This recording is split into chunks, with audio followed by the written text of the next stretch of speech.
सत श्री अकाल जी, स्वागत है आप सभी का मेरे चैनल जीत कोड में। और आज की इस वीडियो में हम बात करने जा रहे हैं variable and data types in Java के बारे में।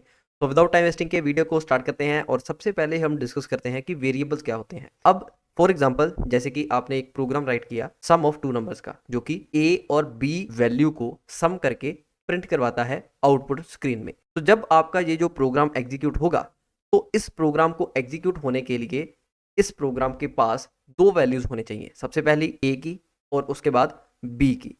अब जब आपने अपने प्रोग्राम को एग्जीक्यूट करना है तो आपको वो वैल्यूज इस प्रोग्राम को देनी होगी, तो ही आपका जो प्रोग्राम है वो एग्जीक्यूट होगा। अब जो आपने वैल्यूज देनी है वो किसके थ्रू देनी है, मीन्स कि आपने अपने प्रोग्राम में जो वैल्यूज हैं उनको स्टोर करवाना है। तो उन वैल्यूज को स्टोर करवाने के लिए ही हम वेरिएबल्स को यूज करते हैं। मीन्स कि वेरिएबल एक कंटेनर की तरह एक्ट करता है जिसमें कि हम वैल्यूज को स्टोर कर सकते हैं और वो वैल्यूज हमारे प्रोग्राम की एग्जीक्यूशन में काम आती हैं। मीन्स कि अगर हमने कुछ ऐसा प्रोग्राम भी बनाना है जो कि यूजर से वैल्यूज लें, तो यूजर से वैल्यूज को लेकर भी हम उनको वेरिएबल्स में ही सबसे पहले स्टोर करवाएंगे और फर्दर उन वेरिएबल से ही हम उन वैल्यूज को यूज करेंगे। सो आई होप कि आपको वेरिएबल के बारे में अच्छे से पता चल गया होगा। वेरिएबल बेसिकली एक मेमोरी का छोटा सा पार्ट है जिसको कि हम एक नेम दे देते हैं और उस नेम को यूज करके उस मेमोरी के छोटे से पार्ट में हम वैल्यूज को स्टोर करवा सकते हैं और वो वैल्यूज आगे एग्जीक्यूशन के टाइम में यूज की जाती हैं एक्सप्रेशंस को सॉल्व करने के लिए। बेसिकली जितनी भी वैल्यूज हमने अपने प्रोग्राम में यूज करनी होती हैं उन सभी वैल्यूज को हम वेरिएबल्स में ही स्टोर करवाते हैं। अब हम देखते हैं कि एक वेरिएबल को कैसे हम क्रिएट कर सकते हैं। सो वेरिएबल को क्रिएट करने के लिए हमारे पास टोटल दो स्टेप्स आते हैं। सबसे पहला है वेरिएबल डिक्लेरेशन और उसके बाद है वेरिएबल इनिशियलाइजेशन। लेकिन इनको समझने से पहले एक कंसेप्ट को समझ लेते हैं और वो है डेटा टाइप का कंसेप्ट। अब हमने ये तो देख लिया कि अगर हमने किसी वैल्यूज को स्टोर करवाना है तो उसके लिए हमारे पास एक कंटेनर होना चाहिए, मीन्स कि हमारे पास वेरिएबल होना चाहिए। लेकिन उस कंटेनर का साइज कितना होना चाहिए, अब ये डिसाइड करती हैं डेटा टाइप्स। मीन्स कि जो डेटा टाइप्स हैं वो हमारे वेरिएबल को साइज देती हैं। मीन्स कि अगर हमने एक मेमोरी में से एक छोटा सा पार्ट निकालना है तो वो जो छोटा सा पार्ट है वो कितने साइज का होगा, वो 8 बाइट का होगा, वो 4 बाइट का होगा, वो 2 बाइट का होगा, जब 1 बाइट का होगा, तो वो कौन डिसाइड करता है, वो हमारी डेटा टाइप्स करती हैं। मीन्स कि हमारे पास बहुत सारी डेटा टाइप्स आती हैं जावा प्रोग्रामिंग लैंग्वेज में जिनको यूज करके हम डिफरेंट डिफरेंट साइज के वेरिएबल्स को क्रिएट कर सकते हैं। मीन्स कि डिफरेंट डिफरेंट साइज की वैल्यूज को हम वेरिएबल्स में स्टोर करवा सकते हैं। अब हमारे पास जो डेटा टाइप है उनकी दो टाइप्स आती हैं। सबसे पहली प्रिमिटिव डेटा टाइप, उसके बाद है non primitive data type. Non primitive के बारे में हम बाद में बात करेंगे, इस वीडियो में हम प्रिमिटिव के बारे में ही बात करेंगे। और प्रिमिटिव डेटा टाइप्स में हमारे पास टोटल 4 तरह की डेटा टाइप्स आती हैं, इंटीजर, कैरेक्टर, बूलियन और फ्लोट। इंटीजर में हमारे जो सभी नंबर्स हैं जिनके बीच में पॉइंट नहीं आता वो वाले सारे नंबर्स आते हैं। और कैरेक्टर में ऑब्वियसली जो हमारे कैरेक्टर्स हैं ए बी सी ये सभी आएंगे। बूलियन जो डेटा टाइप है इसमें हमारे पास ट्रू और फॉल्स वैल्यू आती है। और जो फ्लोट है उसमें हमारे पास जो डेसिमल वाले नंबर्स हैं वो आते हैं। अब हम इन सभी डेटा टाइप्स को डिटेल में समझ लेते हैं। मीन्स कि इंटीजर डेटा टाइप में भी हमारे पास आगे फर्दर डेटा टाइप्स आती हैं। मीन्स कि हम एक इंटीजर वैल्यू को, एक नॉन फ्लोटिंग वैल्यू को कितने साइज में हम स्टोर कर सकते हैं, उन सभी डेटा टाइप्स के बारे में अब हम डिस्कस करते हैं। सो प्रिमिटिव डेटा टाइप्स में हमारे पास टोटल 4 डेटा टाइप्स आती हैं, इंटीजर, कैरेक्टर, बूलियन और फ्लोट। अब हम देखते हैं कि इनके आगे फर्दर हमारे पास कितनी डेटा टाइप्स हैं। सो सबसे पहले हम डिस्कस करते हैं इंटीजर डेटा टाइप। तो इंटीजर डेटा टाइप में हमारे पास जावा प्रोग्रामिंग लैंग्वेज में टोटल 4 डेटा टाइप्स आती हैं, जिनमें की सबसे पहली डेटा टाइप है बाइट। अब बाइट के नाम से ही हमें पता चल रहा है कि इसका साइज कितना होगा। इसका साइज है 1 बाइट। 1 बाइट मतलब 8 बिट्स। मीन्स कि 8 बिट्स को कंबाइन करके एक बाइट बनती है।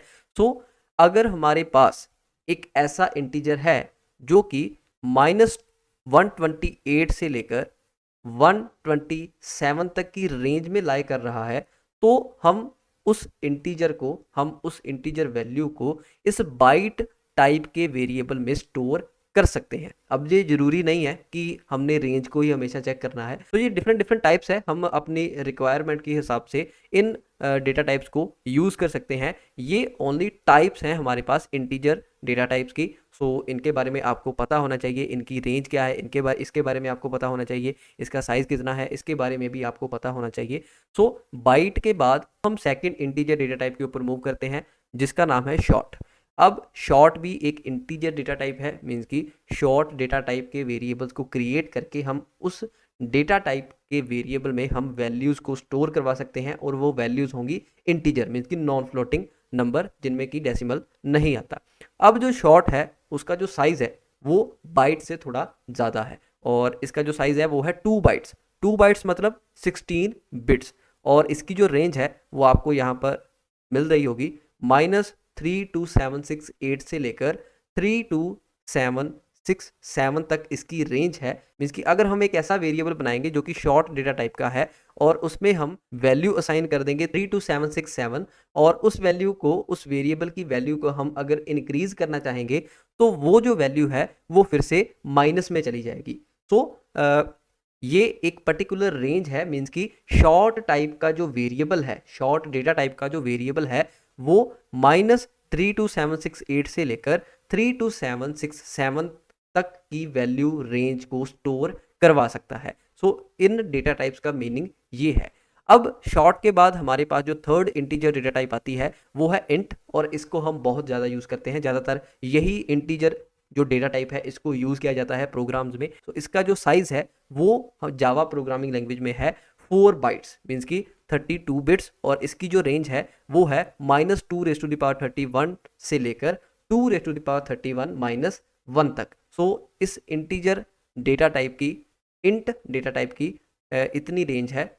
अब इसके बाद हमारे पास जो नेक्स्ट और लास्ट इंटीजर डेटा टाइप की टाइप आ रही है वो है लॉन्ग, और इस डेटा टाइप का साइज है 8 बाइट्स, मीन्स की 64 बिट्स, और इसकी रेंज आप यहाँ पर देख सकते हैं -2⁻63 से लेकर 2⁻63, यहाँ पर -1 भी आएगा, सो 2⁻63 -1 तक की इस लॉन्ग इंटीजर डेटा टाइप की रेंज है। और अपनी रिक्वायरमेंट से आप इन इंटीजर डेटा टाइप्स को यूज़ कर सकते हैं। तो इसके बाद हमारे पास आती हैं फ्लोट डेटा टाइप्स, मीन्स की जिसमें कि हमारे पास डेसिमल नंबर्स आ जाते हैं, पॉइंट वाले नंबर आ जाते हैं। और फ्लोट डेटा टाइप में जावा प्रोग्रामिंग लैंग्वेज में हमारे पास 2 टाइप्स के डेटा टाइप आती हैं। सबसे पहली है फ्लोट और उसके बाद है डबल। अब जो फ्लोट डेटा टाइप है उसका जो साइज़ है वो है 4 बाइट्स, और ये जो डेटा टाइप है ये 6 to 7 डेसिमल डिजिट्स को स्टोर कर सकती है, मीन्स की पॉइंट से बाद ये 6 जहाँ 7 डेसिमल डिजिट को स्टोर कर सकती है। और जो डबल डेटा टाइप है उसका साइज है 8 बाइट, और ये जो डेटा टाइप है ये पॉइंट के बाद 15 डेसिमल डिजिट्स को स्टोर कर सकती है। अब फ्लोट डेटा टाइप के बाद हमारे पास आती हैं कैरेक्टर डेटा टाइप, और जो कैरेक्टर डेटा टाइप है वो 2 बाइट्स की होती हैं जावा प्रोग्रामिंग लैंग्वेज में। मीन्स कि अगर हमने एक ऐसा वेरिएबल बनाया है जो कि कैरेक्टर टाइप का है, कैर टाइप का है, सो वो जो वेरिएबल होगा उसका जो साइज होगा वो होगा 2 बाइट्स। अब कैरेक्टर डेटा टाइप के बाद हमारे पास बूलियन डेटा टाइप आती है। बूलियन डेटा टाइप में मैंने आपको पहले बता दिया कि हम या तो ट्रू स्टोर कर सकते हैं या तो फॉल्स स्टोर कर सकते हैं। मीन्स कि जो बूलियन डेटा टाइप है उसमें पॉसिबल 2 ही वैल्यूज होती हैं, सबसे पहली तो ट्रू और उसके बाद फॉल्स। तो जो बूलियन डेटा टाइप का वेरिएबल होगा उसका साइज 1 बाइट होगा, और उसमें हमने पहले डिस्कस कर लिया कि 2 पॉसिबल वैल्यूज हो सकती हैं, या तो ट्रू या तो फॉल्स। अब हमने ये बेसिक डिस्कस कर लिया कि वेरिएबल्स क्या होते हैं, डेटा टाइप्स क्या होती हैं, और प्रिमिटिव डेटा टाइप्स कौन कौन सी हमारे पास हैं, और उन सभी डेटा टाइप्स की हमने यहाँ पर साइज और रेंज के बारे में भी पता कर लिया है। अब मैंने एक यहाँ पर छोटी सी एग्जांपल राइट की है जिसे कि देखकर आपको डेटा टाइप और वेरिएबल में कोई भी कंफ्यूजन नहीं रहेगी। सो स्टार्ट करते हैं। अब हमने अपनी प्रीवियस वीडियो में देखा था कि स्टार्टिंग करने के लिए जावा प्रोग्रामिंग लैंग्वेज की हमें इतना कोड तो राइट करना ही पड़ता है। अब हम यहाँ पर एक वेरिएबल क्रिएट करते हैं। सो वेरिएबल को क्रिएट करने के लिए हमारे पास 2 स्टेप्स हैं। सबसे पहला तो वेरिएबल डिक्लेरेशन और उसके बाद वेरिएबल इनिशियलाइजेशन। अब वेरिएबल हमने पहले डिस्कस कर लिया कि एक कंटेनर होता है, और उस कंटेनर का जो साइज है वो डेटा टाइप के ऊपर डिपेंड होता है।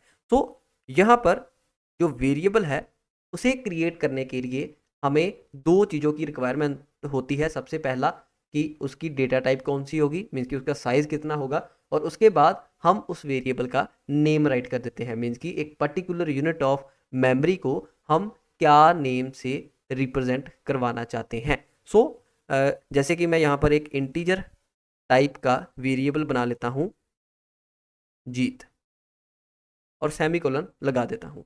अब मैंने यहाँ पर क्या किया, ये है हमारे पास वेरिएबल की डिक्लेरेशन। वेरिएबल की डिक्लेरेशन कुछ ऐसे है कि हमने एक इंटीजर टाइप का वेरिएबल बनाया जिसका नाम है जीत, लेकिन हमने उसमें कोई भी वैल्यू अभी तक असाइन नहीं की। सो ये जो हमने वेरिएबल बनाया है ये हमारा फर्स्ट स्टेप है वेरिएबल डिक्लेरेशन।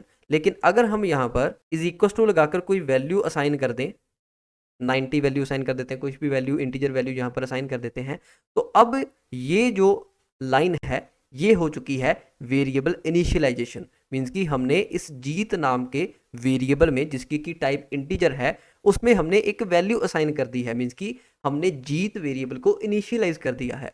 सो कुछ इस तरीके से हम एक वेरिएबल को क्रिएट कर सकते हैं। और यहाँ पर नीचे मैंने सभी डेटा टाइप्स को यूज़ करके एक एक वेरिएबल क्रिएट किया है और साथ ही साथ मैंने इन सभी वेरिएबल्स को यहाँ पर प्रिंट भी करवाया है। तो स्टेप बाय स्टेप समझते हैं कि हमारा जो प्रोग्राम है वो कैसे एग्जीक्यूट होगा। तो यहाँ पर मैंने सबसे पहले इंटीजर टाइप एक वेरिएबल बनाया है जो कि बाइट है और उसका नाम है ए। मीन्स कि मैंने यहाँ पर बाइट टाइप का एक ए नाम का वेरिएबल बनाया है जिसमें कि मैंने बाइट डेटा टाइप की रेंज की लास्ट वाली वैल्यू असाइन कर दी है। मीन्स कि 127।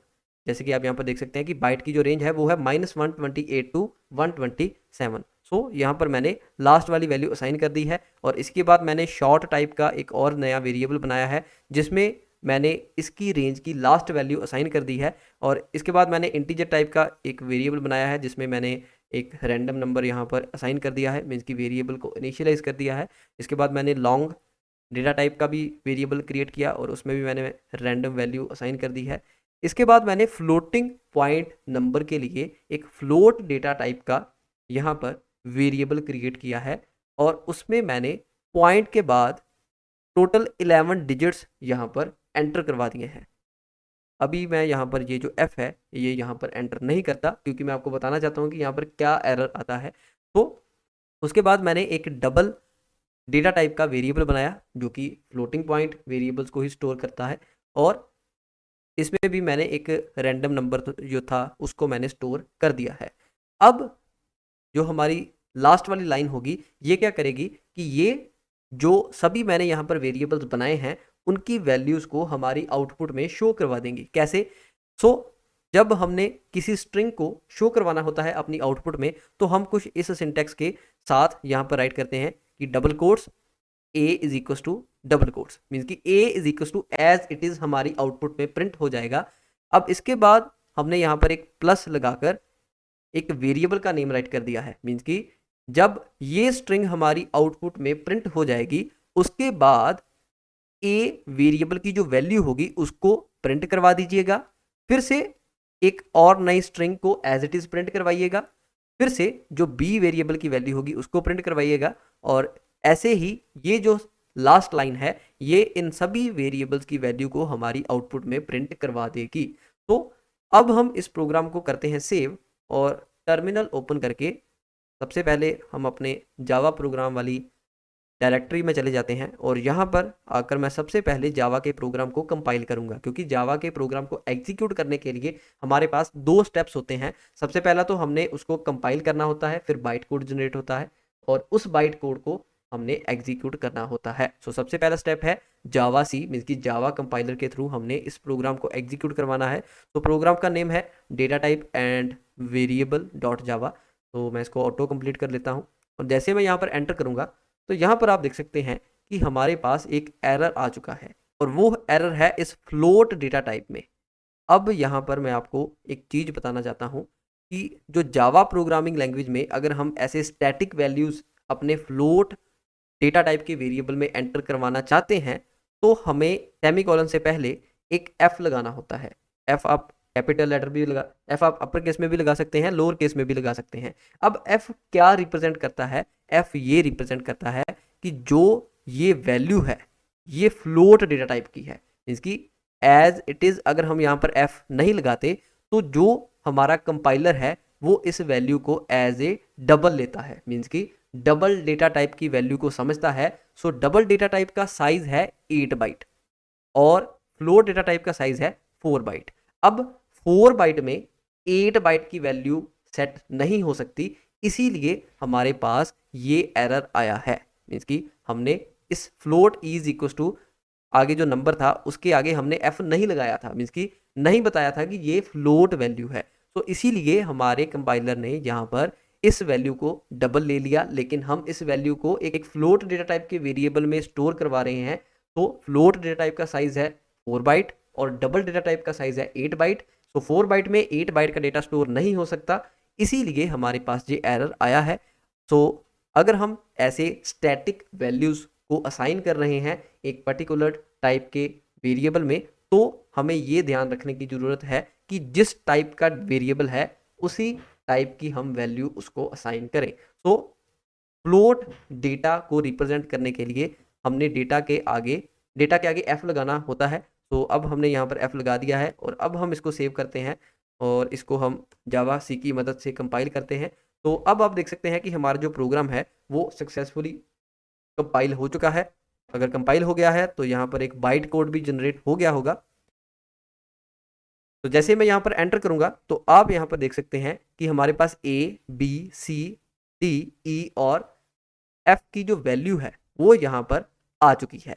अब आपने यहाँ पर ध्यान दिया होगा कि जो ई की वैल्यू है, जो कि एक फ्लोटिंग पॉइंट वैल्यू है, उसके पॉइंट के बाद सिर्फ 7 डिजिट्स ही यहाँ पर आए हैं। क्यों आए हैं? क्योंकि मैंने आपको बताया था कि जो फ्लोट डेटा टाइप है वो डेसिमल डिजिट्स 6 to 7 कंटेन करती है। हालांकि हमने यहाँ पर फ्लोटिंग वैल्यू में टोटल डेसिमल के बाद 11 डिजिट एंटर करवाए थे, लेकिन इस फ्लोट डेटा टाइप में डेसिमल के बाद 6 to 7 decimal digits he store हो सकते हैं। इसीलिए हमारे पास जो आउटपुट है वो कुछ ऐसी आई है और जो डबल डेटा टाइप का वेरिएबल था उसकी जो वैल्यू है वो एज इट इज वैसी है जैसी हमने यहाँ पर स्टोर करवाई थी। तो मैं होप करता हूँ कि आपको डेटा टाइप्स के बारे में अच्छे से पता चला होगा, वेरिएबल्स क्या होते हैं इनके बारे में भी आपको अच्छे से पता चला होगा। अगर आपको ये वीडियो अच्छी लगी हो और कुछ नया सीखने को मिला हो तो इस वीडियो को लाइक जरूर कर देना। अगर कोई क्वेश्चन या सजेशन हो तो नीचे कमेंट बॉक्स में जरूर बताना और इस वीडियो को अपने फ्रेंड के साथ शेयर जरूर कर देना। और इस तरह की और वीडियोस देखने के लिए आप मेरे चैनल जीत कोड को सब्सक्राइब जरूर कर देना। और अगर आप जावा प्रोग्रामिंग लैंग्वेज को स्टार्टिंग से सीखना चाहते हैं तो आप मेरे चैनल की प्लेलिस्ट सेक्शन में जावा प्लेलिस्ट को एक्सेस कर सकते हैं।